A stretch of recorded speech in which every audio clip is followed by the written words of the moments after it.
Kalau sakinah, ya, itu artinya ketenangan yang dilahirkan setelah tuntasnya persoalan dilalui. Ya. Baik.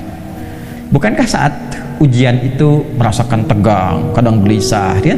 Tapi setelah selesai ujiannya, ada ketenangan yang dirasakan. Alhamdulillah selesai, gitu kan? Itu ketenangan yang dihasilkan setelah melalui satu persoalan. Itu disebut dengan sakinah namanya. Jelas? Baik. Saya lukiskan lagi. Orang Arab mengatakan begini. Sakanatus syajaratu idza dhahabatir rih. Atau sakanatus safinatu idza dhahabatil amwaj. Ranting pohon itu menjadi tenang ketika angin yang menerpanya itu telah pergi.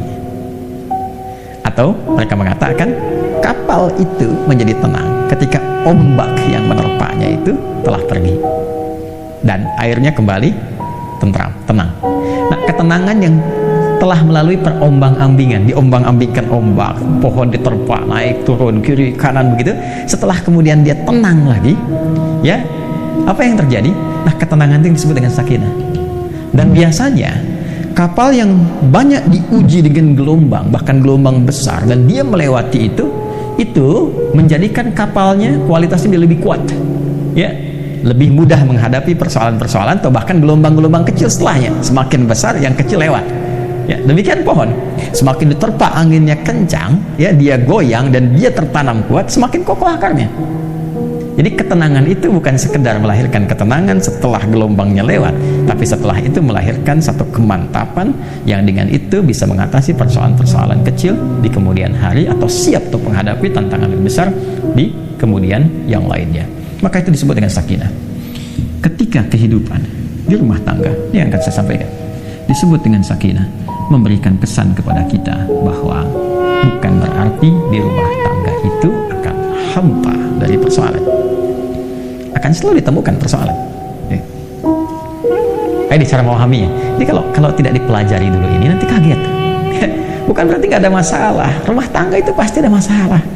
Ya, yang paling ideal kan rumah tangganya Rasulullah SAW. Tapi coba lihat, apakah dalam kehidupan rumah tangga Nabi tidak ada masalah?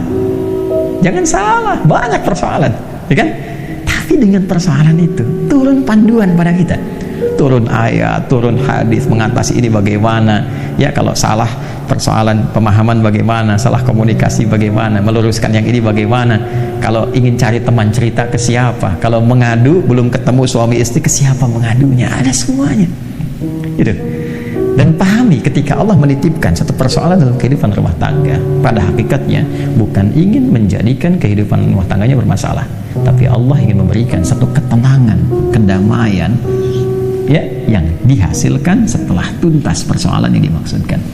Makanya kehidupan rumah tangga kan kalau sudah masalahnya tuntas lebih tenang dari sebelumnya kan, ya, dan dahsyatnya lebih mengerti tentang sifat-sifat pasangan atau dalam keluarga. Setelah itu punya ilmu yang baru, punya pengetahuan yang baru, masukan yang baru, ilmu yang baru untuk mengatasi tantangan berikutnya. Itu dasarnya. Tapi problemnya begini, bagaimana cara kita bisa mengatasi persoalannya dengan mudah? Dan karena tidak sedikit masalah-masalah kecil di rumah tangga, ya kan, bisa menjadi besar dan menyebabkan persoalan serius ketika, maaf, seseorang tidak mengetahui cara menyelesaikannya. Yang ditampilkan kadang-kadang, ya, boleh jadi egonya.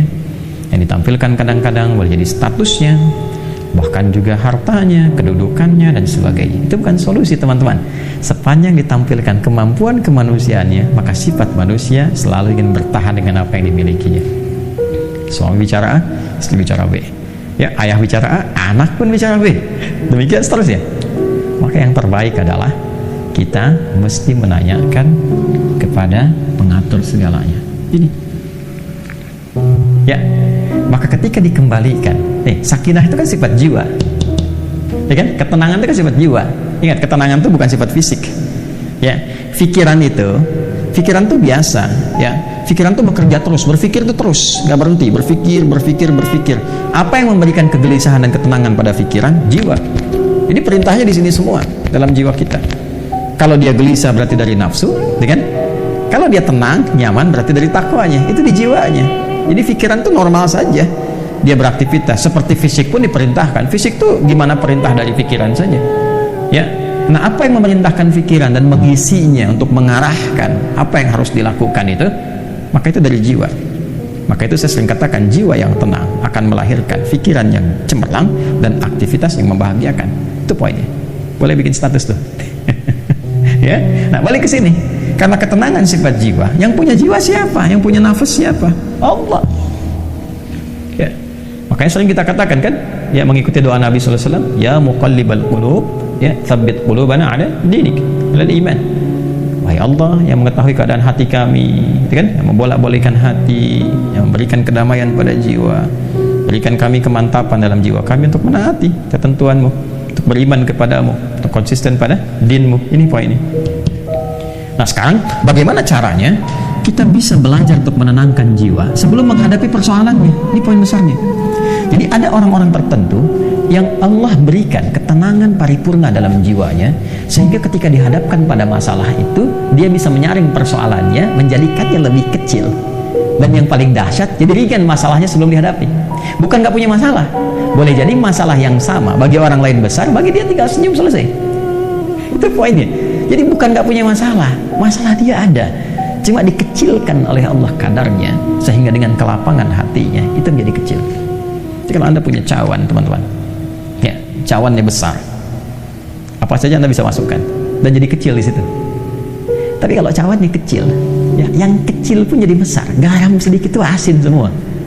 Nah, ada orang-orang yang jiwanya dilapangkan oleh Allah, sehingga ketika dia menghadapi satu persoalan, perbedaan dengan pasangannya misalnya, kan, melihat keadaan anak dan sebagainya, dia bisa melihat dengan hikmah. Allah lapangkan keadaan hatinya. Kenapa begini?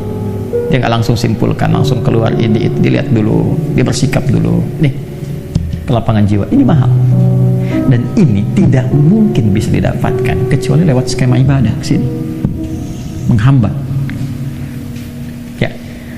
Semua kumpulan nilai-nilai ibadah kita dalam rangka mendekat kepada Allah, saya sering ingatkan, itu disebut dengan takwa namanya, kan?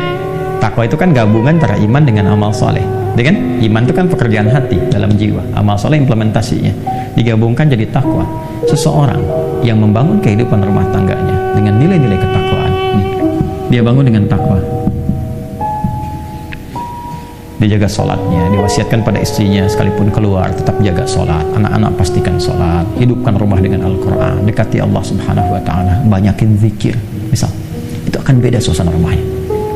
Demi Allah saya katakan, Anda kalau nggak percaya silakan, ya, hidupkan rumah dengan suasana ibadah kepada Allah. Anda ada di dalam ataupun sedang di luar, hidupkan, maka akan ada suasana yang berbeda kepada jiwa. Allah akan jaga itu. Ya, ketika takwa meningkat, bahkan diringankan persoalan. Sebelum ada masalah, solusi datang, sehingga masalah jadi ringan. Itu yang dimaksud Quran surah ke-65 di akhir ayat kedua, At-Talaq ayat kedua. At-Talaq itu kan satu masalah yang tinggi, ya, yang tidak mudah diatasi, ya, bahkan dalam kondisi yang paling rumit pun ketika Anda mendekat kepada Allah, Allah ringankan dan berikan solusi yang jernih. Berpikirnya jernih sekali, tahu apa yang harus dilakukan, ya kan? Maka apa yang terjadi? Wa may yattaqillaha yaj'al lahu makhraja. Siapapun yang mampu membangun ketakwaannya kepada Allah, dan dia naikkan lagi, gitu kan? Maka apa yang terjadi? Yaj'al lahu makhraja. Allah berikan jalan keluar dari setiap persoalan yang ia alami.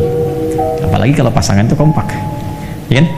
Ya, mungkin nggak bersama-sama dalam beberapa kesempatan, tapi memberikan wasiat, bangunkan istri, anak-anak, ingatkan sebelum pergi, kan, dan sebagainya. Itu pasti itu.